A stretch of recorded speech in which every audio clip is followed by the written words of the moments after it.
Hello friends, चलिए start करते हैं chapter number 5 admission of partners के नेक्स्ट क्वेश्चन के साथ। अभी तक हम लोग 10 क्वेश्चंस तक कर चुके हैं बेटा। आज 11 क्वेश्चन से स्टार्ट करेंगे। देखिए, सबसे पहले समझते हैं 11 क्वेश्चन क्या बोल रहा है। Mahi and Rajat were in partnership sharing profit and losses in the ratio 4:3. They admitted Kripa as a new partner. Kripa bought 60,000 as her share of goodwill premium which was entirely credited to Mahi's capital account. तो चलिए यहाँ तक समझते हैं पहले। देखिए, यहाँ पर हमें सबसे पहले तो माही और रजत दो पार्टनर्स के बारे में बताया जिनका प्रॉफिट शेयरिंग रेशो गिवन है, और एक नया पार्टनर कृपा के नाम से एडमिट हो रहा है, और कृपा 60,000 रुपीज़ की जो गुडविल का प्रीमियम लेकर के आ रहा है वो पूरा का पूरा क्रेडिट हो रहा है माही के कैपिटल अकाउंट में। इसका मतलब ये हुआ कि सिर्फ माही ही है जो सेक्रीफाइस कर रही है, रजत का कोई सेक्रीफाइस यहाँ पर इसका मतलब नहीं है। On date of admission goodwill of the firm was valued at 4,20,000. अब फर्म की गुडविल भी हमें दे दी गई है बच्चे। Calculate new profit sharing ratio of Mahi, Rajat and कृपा। तो चलिए समझते हैं इस क्वेश्चन को किस तरह से सॉल्व करना है। तो बच्चे यहाँ पर इस क्वेश्चन नंबर 11 के अंदर सबसे पहले हमारे पार्टनर्स की बात कर लेते हैं। माही है एक तो, और दूसरा जो पार्टनर गिवन है हमारे पास रजत। ये दोनों हमारे एग्जिस्टिंग पार्टनर्स हैं, और इनका जो प्रॉफिट शेयरिंग रेशियो है वो 4:3 गिवन है। क्योंकि यहाँ पर क्वेश्चन ने बोला है कि जो नया पार्टनर कृपा आ रहा है वो जो जितनी भी गुडविल आ रहा है पूरी की पूरी गुडविल माही के अकाउंट में क्रेडिट की जा रही है। इसका मतलब यहाँ पर सिर्फ माही ही है जो सेक्रीफाइस कर रही है बेटा, ठीक है। रजत का कोई सेक्रीफाइस यहाँ पर नहीं है। अब कृपा की बात कर लेते हैं पहले। कृपा कितने शेयर के लिए आ रहा है, तो कृपा शेयर, जो कृपा का जो नया शेयर होगा यानी जो न्यू पार्टनर आ रहा है उसका जो शेयर होगा वो हमें यहाँ से कैसे पता चलेगा। देखिए, अब उसका यहाँ पर हमारे पास शेयर नहीं गिवन है। अगर आप क्वेश्चन में देखेंगे तो इसका कितना परसेंट शेयर है या क्या है उसका रेशियो होगा वो हमें गिवन नहीं है। तो उसको जानने के लिए हमारे पास गुडविल की इन्फॉर्मेशन गिवन है बेटा। देखिए, वो कितनी गुडविल लेकर के आ रहा है, वो 60,000 रुपीज़ की गुडविल का अमाउंट लेकर के आ रहा है। लेकिन वो जो 60,000 रुपीज़ की गुडविल का अमाउंट लेकर के आ रहा है वो किस गुडविल के अगेंस्ट लेकर के आ रहा है। अगर आप फर्म की गुडविल की बात करें तो फर्म की गुडविल है बेटा 4,20,000 रुपीज़ की।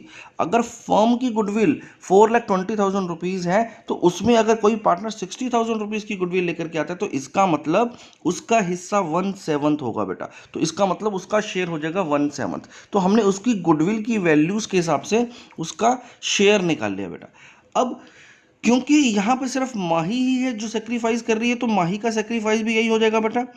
तो माही से सेक्रीफाइस वुड बी 1/7। तो यहाँ पर माही 1/7 से सेक्रीफाइस कर रही है। अब माही का नया शेयर निकाल लेते हैं। तो अगर मैं बात करूँ माहीज न्यू शेयर की बेटा, तो माही का जो नया शेयर होगा वो old ratio that is 4/7 minus 1/7 हो जाएगा। तो इससे इसका जो भी नया शेयर है वो हमारे पास निकल के आ गया। रजत का शेयर ऑलरेडी हमारे पास गिवन है बेटा, उसमें कोई चेंज नहीं है, वो भी 3/7 ही है। और कृपा का जो शेयर है अब वो 1/7 हो गया। उसकी गुडविल की वैल्यू को देख करके हम लोगों ने ये कैलकुलेट करा। तो बस हो गया यहाँ पर ये क्वेश्चन का सॉल्यूशन बेटा। इसका मतलब जो इनका नया प्रॉफिट शेयरिंग रेशो होगा वो होगा 3:3:1। ये हो गया बच्चे हमारे क्वेश्चन का आंसर। बहुत ही सिंपल सा क्वेश्चन था बेटा ये। चलिए नेक्स्ट क्वेश्चन की तरफ बढ़ते हैं। Question number 12। Rakesh and Suresh are sharing profit in the ratio of 4:3. Zahir joined and the new ratio among Rakesh, Suresh and Zahir is 7:4:3.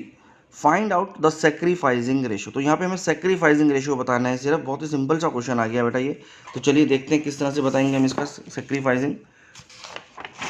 Question number 12। तो यहाँ पर हमारे पास जो तीन पार्टनर्स हैं बच्चे उसमें एक है राकेश, सुरेश एंड जाहिर। अब देखिए, इनका जो ओल्ड रेशो गिवन है, पहले से जो इनका रेशो गिवन है बच्चे वो गिवन है 4:3। अब यहाँ पर जाहिर क्योंकि नया पार्टनर है तो इसका कोई रेशो नहीं है। इसका नया रेशो क्या होगा, यहाँ पर नया रेशो भी हमारे पास क्वेश्चन ने बता दिया कि इनका जो न्यू रेशो है वो 7, 4 एंड 3 होगा, राइट। तो अब हमारे पास क्वेश्चन क्या मांगता है, क्वेश्चन हमसे क्या मांग रहा है बेटा, इसके बाद क्वेश्चन हमसे मांग रहा है कि हम इनका सेक्रीफाइसिंग रेशियो बताएं। तो सेक्रीफाइस तो डेफिनेट सी बात है ओल्ड पार्टनर ही कर रहे होंगे, तो चलिए इनका सेक्रीफाइस निकाल लेते हैं। तो राकेश का जो सेक्रीफाइस होगा, Rakesh sacrifice would be his old ratio 4/7 minus में न्यू रेशो 7/14। तो इससे अगर हम इसको निकालेंगे तो आ जाएगा 8 माइनस 7 दैट इज 1/14। तो ये हो गया राकेश का सेक्रीफाइस। इसी तरह से आप सुरेश का भी सेक्रीफाइस निकाल सकते हैं बेटा। सुरेश जिसका रेशो 3/7 था, माइनस कर देंगे 4/14, तो इसका जो वैल्यू निकल करके आ जाएगा बेटा वो आ जाएगा 6 माइनस 2 दैट इज 2/14। तो इसका मतलब जो इनका सेक्रीफाइसिंग रेशो हुआ वो 1:2 हो गया। देखिए कितना सिंपल सिंपल से क्वेश्चन है बेटा, बहुत आसानी से आप इन क्वेश्चंस को कर सकते हैं। चलिए नेक्स्ट क्वेश्चन देखते हैं, क्वेश्चन नंबर 13 में क्या है।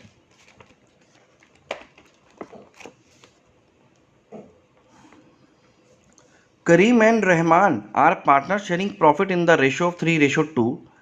Naval is admitted as new partner. New profit sharing ratio among Kripa, Rahman and Naval is 4:3:2. Find the sacrificing ratio। बिल्कुल उसी तरह से क्वेश्चन है बेटा, यहाँ पर भी हमारे पास ओल्ड रेशियो और न्यू रेशियो गिवन है और हमें सेक्रीफाइसिंग रेशियो को निकालना है। तो बहुत ही सिंपल सिंपल से क्वेश्चन है ये वाले। तो क्वेश्चन नंबर 13 को चलो देखते हैं यहाँ पर कैसे होगा। अब देखिए इस क्वेश्चन में हमारे पास 3 पार्टनर्स हैं, करीम, रहमान और एक नया पार्टनर जो ज्वाइन कर रहा है वो है नवल। करीम का जो ओल्ड रेशो है, करीम का अगर मैं ओल्ड रेशो की बात करूं तो वो गिवन है हमारे पास 3, रहमान का है 2 और ये तो नया पार्टनर तो इसका कोई रेशो नहीं था। और न्यू रेशो जो अब हमें गिवन है वो रेशो है 4:3:2। ये हमारे पास न्यू रेशो गिवन है। तो अब आपको दोनों पार्टनर्स यानी करीम और रहमान का सेक्रीफाइसिंग रेशो निकालना होगा। तो चलिए निकाल लेते हैं। तो यहाँ पर आ जाएगा बेटा क्रीम्स सेक्रीफाइसिंग रेशो इज, इसका जो ओल्ड रेशो था 3/5 माइनस 4/9 जो कि इसका नया रेशो है बेटा। तो इससे अगर आप निकालेंगे तो 27 माइनस 20 इज 7/45 सेक्रीफाइस आ गया करीम का। इसके बाद अगली बात करते हैं रहमान की। तो रहमान का जो सेक्रीफाइसिंग रेशो होगा वो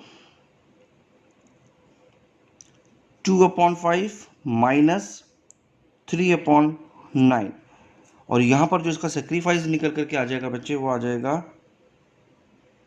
18 माइनस 15 दैट इज 3/45। तो इनका जो सेक्रीफाइस रेशो हो गया बेटा, सेक्रीफाइस रेशो हो गया 7:3। क्योंकि हमने न्यू रेशो यहाँ पर गिवन था तो अब हमें इसके अलावा और कुछ भी निकालने की ज़रूरत नहीं पड़ेगी। तो ये हमारे पास सेक्रीफाइसिंग रेशो आ गया। तो चलिए अगले क्वेश्चन की तरफ बढ़ते हैं। क्वेश्चन नंबर 14 में देखते हैं क्या है। A, B and C are partners sharing profit in the ratio 4:3:2. D is admitted for 1/3 share in future profit. What is the sacrificing ratio? तो देखिए यहाँ पर अब D का नया रेशो बताया है, पुराने पार्टनर्स का क्या हुआ है वो नहीं बताया, बस हमें सेक्रीफाइसिंग रेशो को बताना है। तो चलिए ये भी बहुत मुश्किल क्वेश्चन नहीं है, आपने किए हैं इस तरह के क्वेश्चंस। तो बच्चे यहाँ पर जो तीनों पार्टनर्स हैं A, B एंड C, यहाँ पर इनका जो पहले से एग्जिस्टिंग रेशो है वो 4:3:2 है, जिसको हम लोग ओल्ड रेशो लिख देते हैं यहाँ पर। अब नया पार्टनर आ रहा है D, तो D का जो नया रेशो होगा यानी जो D नया पार्टनर आ रहा है उसका जो प्रॉफिट शेयरिंग रेशो गिवन है वो गिवन है 1/3, यानी 1/3 शेयर के लिए वो आ रहा है। तो भाई सिंपल सी बात है, अगर कोई पार्टनर 1/3 शेयर के लिए आ रहा है और हमें ये नहीं पता कि वो शेयर किससे ले रहा है, तो सैक्रिफाइसिंग रेशो क्या होगा हमारे ओल्ड पार्टनर्स का? सैक्रिफाइसिंग रेशो उनका वही होगा जो इनका अभी एग्जिस्टिंग रेशो है। तो हमें यहाँ पर कुछ भी कैलकुलेट करने की ज़रूरत नहीं है। हमें पता है कि अगर किसी पार्टनर का एक रेशो दे रखा और ये ना पता हो कि वो किससे ले रहा है, तो वो उन पार्टनर से उसी रेशो में लेता है बेटा जिस रेशो में वो अभी काम कर रहे होते हैं। तो यही इनका सैक्रिफाइसिंग रेशो हो गया। 15th नंबर क्वेश्चन की तरफ बढ़ते हैं बेटा।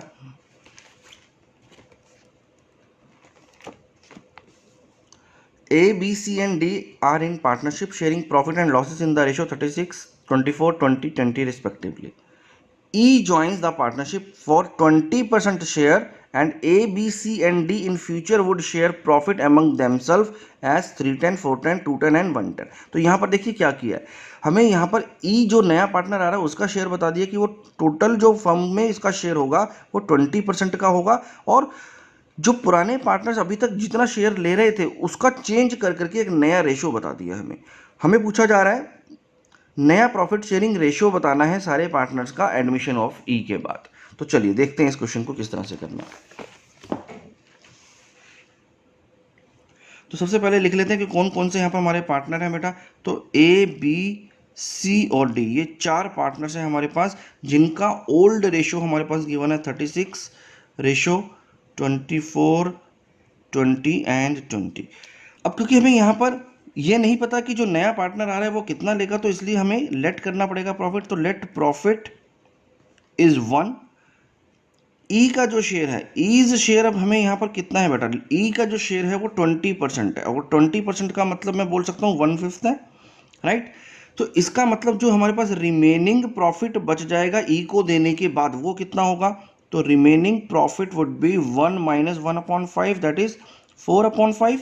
तो ये हमारे पास रिमेनिंग प्रॉफिट बच गया। तो अब इसमें से हमें इन चारों पार्टनर्स को बांट देना है बेटा। तो अब बताएं ए का कितना शेयर होगा। तो ए का जो न्यू शेयर बन जाएगा, क्योंकि हमें यहाँ पर ये भी बताया गया है कि ए बी सी डी अब किस तरह से अपने शेयर को रखेंगे, तो हम क्या करेंगे, ये जो रिमेनिंग शेयर है 4/5 का, इसको उसी रेशो में जो कि अब अगर ये फ्यूचर में रखने वाले थे उस रेशो में इसको डिस्ट्रीब्यूट करेंगे। यानी 3/10 गिवन है हमारे पास ए का, तो इसका मतलब इसका जो रेशो हो जाएगा वो हो जाएगा 6/25 बेटा। इसी तरह से बी की बात करते हैं, तो बी का जो नया शेयर होगा बेटा यहाँ पर, वो 4/5 में से 4/10 शेयर ले लेगा बच्चे। इसका मतलब इसका जो शेयर हो जाएगा वो हो जाएगा 16/50, और इसको फर्दर अगर मैं करूँगा तो 8/25। इसी तरह से सी का नया शेयर देख लेते हैं। तो सी का जो न्यू शेयर है 4/5 में से सी का जो रेशो दे रखा है वो 2/10 दे रखा है, कि वो फ्यूचर में 2/10 लेंगे ये चारों पार्टनर्स आपस में। देखिए ये जो दे रखा था ना शेयर कि वो फ्यूचर में इतना इतना डिस्ट्रीब्यूट करेंगे, वो उनका actual new profit sharing ratio नहीं है, वो तो उन चारों के बीच का रिलेशन है। हमें अब पूरी फर्म यानी ई के एडमिशन के बाद अब क्या सिनेरियो बनेगा वो फाइंड आउट करना है। तो इसमें यहाँ पर क्या आ गया, सी का जो शेयर आ गया वो आ गया 8/50, दैट इज 4/25। और इसी तरह से अब आप डी का भी निकाल लेंगे बेटा। तो डीज न्यू शेयर, डी का जो नया शेयर होगा वो 4/5 शेयर में से, यानी जो बचा हुआ रिमेनिंग शेयर है उसमें से 1/10 डी को मिल जाएगा। तो इसका मतलब इसका जो शेयर हो जाएगा वो 2/25 हो जाएगा बेटा। ठीक है, तो अब ये सारी चीज़ें हम लोगों ने निकालनी है, और ई का शेयर हमें ऑलरेडी गिवन ही है बेटा। तो ई का जो शेयर होने वाला है वो हमें ऑलरेडी 1/5 गिवन है। इसका मतलब अगर इसके डिनोमिनेटर्स को मैं सेम करूंगा तो इसको 5 से मल्टीप्लाई कर देंगे, तो 5/25 इसका भी शेयर निकल के आ गया। तो इसका मतलब यहाँ पर जो न्यू रेशो होगा इन पांचों पार्टनर्स का आपस में, वो होगा 6:8:4:2:5। ये हमारे क्वेश्चन का आंसर है बच्चे। और ये अब फ्यूचर में इस रेशो में ही पांचों पार्टनर्स प्रॉफिट को डिस्ट्रीब्यूट करेंगे।